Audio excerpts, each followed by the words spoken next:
Next question, question number 10, NCERT class 9th 8.1। क्या बोला है क्वेश्चन ने?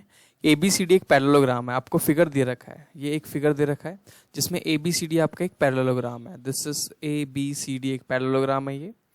और बोला है कि यहाँ पे इस पैरेललोग्राम में AP, देखो ये जो AP बनाया हुआ, this AP and CQ, this CQ are the perpendiculars from the vertices of C and A। मतलब कि A और C से ये वर्टिसेस से आके किसी एक डायगोनल पे परपेंडिकुलर आ रहे हैं, ठीक है। अब यहाँ पे आपको जो प्रूफ करना है वो क्या है? आपको प्रूफ करना है कि triangle APB, triangle A, this A, P and B, let me change the colour here. इस वाले ट्रायंगल को देखो APB, इस वाले ट्रायंगल को आपको कॉन्ग्रुएंट प्रूफ करना है किस ट्रायंगल से? CQD, this is C, this is Q and D। यहाँ पे हम दूसरा कलर यूज करते हैं जिससे आपको अलग से वो दिखाई देगा। CQD is the triangle, this is the triangle CQD, ये आपका CQD ट्रायंगल है। ओके, तो ये दोनों ट्रायंगल को आपको क्या करना है?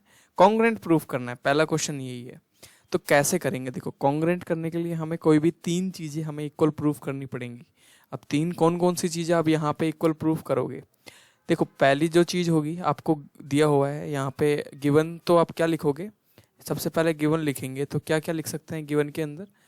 ABCD इज ए पैरेललोग्राम, तो यहाँ लिख दोगे ABCD इज पैरेललोग्राम। पहली चीज तो ये गिवन है। दूसरी चीज क्या गिवन है कि आप यहाँ पे लिख सकते हो AP is perpendicular, AP is perpendicular to BD या DB, BD। एंड दूसरी चीज लिख सकते हो आप CQ, CQ is perpendicular to again BD। Okay, ये दोनों परपेंडिकुलर है, आप जैसे देख पा रहे हो डायगोनल पे परपेंडिकुलर की तरह ये दिखाई दे रहे हैं और परपेंडिकुलर हैं भी। तो आपको यहाँ पे प्रूफ क्या करना है? What you need to prove here, यहाँ पे आपको प्रूफ करना है कि जो APB है, ये वाला जो ट्रायंगल है वो कॉन्ग्रुएंट है इस वाले ट्रायंगल के। Simple, that's it. ओके, तो हम कौन कौन सी चीजें यहाँ पे देखो, सबसे पहले लिखेंगे हम टू प्रूफ, और कौन कौन सी चीजें हम यूज करेंगे, then we will prove the congruency here. सबसे पहले हमें प्रूव करना है, उसको यहाँ लिखेंगे triangle APB is congruent to triangle CQD, CQD। आप देख पा रहे हो, this triangle is congruent to this triangle, ये हमें प्रूव करना है। सो यहाँ पे हम प्रूफ लिखते हैं। नेक्स्ट, अब यहाँ पे कोई भी तीन चीजें आपको बराबर इक्वल प्रूफ करनी पड़ेंगी। तो यहाँ पे AB जो होगा वो CD के इक्वल होगा। रीजन बताएंगे क्योंकि हमें यहाँ पे पैरेललोग्राम दिया हुआ है। तो यहाँ पे लिख सकते हो आप AB is equal to CD या DC। तो यहाँ पे लिख सकते हो AB इक्वल टू CD।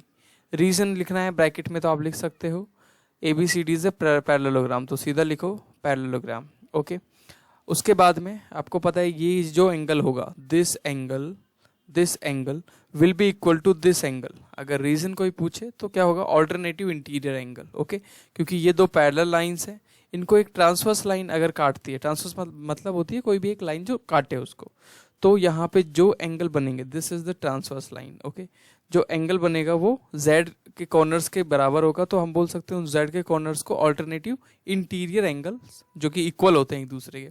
तो यहाँ लिख सकते हो आप एंगल, आपका कौन कौन सा एंगल आ गया? ABD, एंगल ABD मतलब this angle is equal to CDB is equal to angle CDB।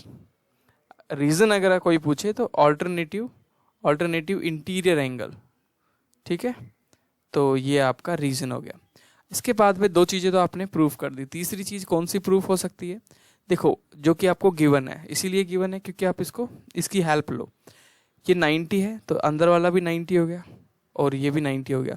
दोनों ट्रायंगल्स में एक एक एंगल 90 डिग्री का है, तो हम यहाँ पे लिख सकते हैं APQ या APB, angle APB is equal to angle APB equal है इसके, मतलब ये एंगल इक्वल है इसके, तो इसको क्या लिखेंगे?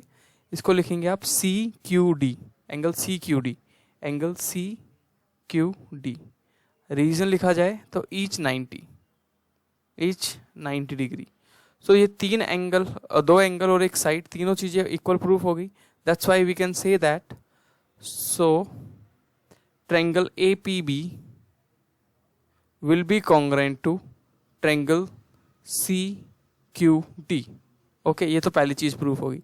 दूसरी चीज और बोला है इन्होंने प्रूफ करने के लिए, ध्यान से देखो दूसरी चीज क्या बोला है इन्होंने कि AP जो है होगा वो CQ के इक्वल होगा। AP कहाँ पे है, this AP, this line will be equal to this line, ये बोला है। अब देखो यार, अगर ये दोनों ट्रायंगल ही एक दूसरे के कॉन्ग्रेंट होंगे तो ऑटोमेटिकली ये जो लाइन होगी वो इस साइड, मतलब ये जो साइड होगी वो इस साइड की क्या होगी, इक्वल होगी। सो हम बोल सकते हैं AP will be equal to CQ because AP will be equal to CQ। अगर रीजन लिखना है तो उसके रीजन में क्या लिखेंगे, triangle APB is congruent to triangle CQD। Very simple। Okay, this is what we need to prove here। ये आपका सॉल्यूशन था। So if you have any doubt related to this question, please आप comment box में आप लिखें, I will give you the answer। Thank you।